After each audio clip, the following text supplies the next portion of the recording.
Hello बच्चों, let's read the given question. The question says the displacement x of a particle varies with time t.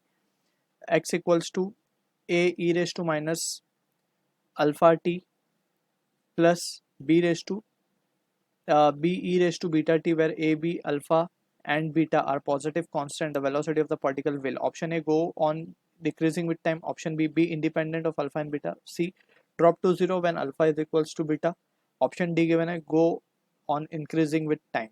So इस question का जो key concept we need to understand is the concept of velocity.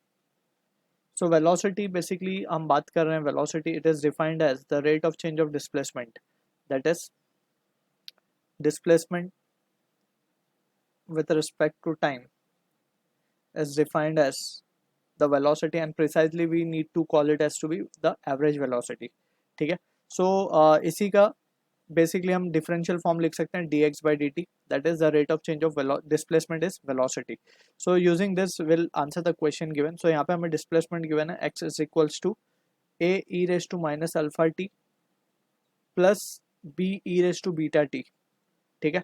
अब इसको अगर मैं differentiate कर दूं to get the velocity expression, so we can differentiate it with respect to time. So ये हो जाएगा dx by dt which is nothing but velocity, right, and that will be equals to a, तो constant है बाहर रहेगा, differentiate करेंगे e raise to minus alpha t, it will be e raise to minus alpha t only into minus of alpha, chain rule लगाना है. ठीक है. Plus b constant है बाहर रहेगा, e raise to beta t का e raise to beta t ही होगा इनटू बीटा. ठीक. So this is the expression. अब इसको फाइनली अगर हम लिखें so it will be minus of a alpha e raise to minus alpha t plus b beta e raise to beta T.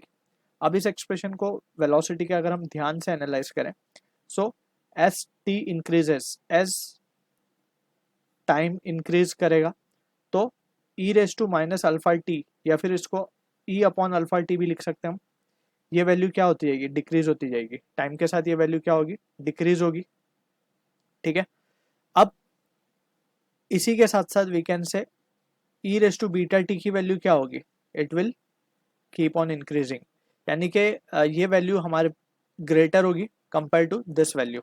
सो इसका मतलब बड़े नंबर में से अगर हम छोटा नंबर सब्ट्रैक्ट करेंगे तो quantity will remain positive only. ठीक है ना. तो इसका मतलब है velocity will keep on increasing with time, यानी कि ये we can say from this therefore velocity will keep on increasing with time, क्योंकि टाइम पर डिपेंडेंट है और टाइम जैसे जैसे बढ़ेगा beta e raise to beta t वाला टर्म बढ़ता जाएगा और ये e raise to minus alpha t वाला टर्म कम होता जाएगा, and we can have the positive value of velocity जो कि indicate करेगा velocity will keep on increasing. So I hope you, so from the options given, option D will be the correct answer for this. I hope you understood the solution. All the best.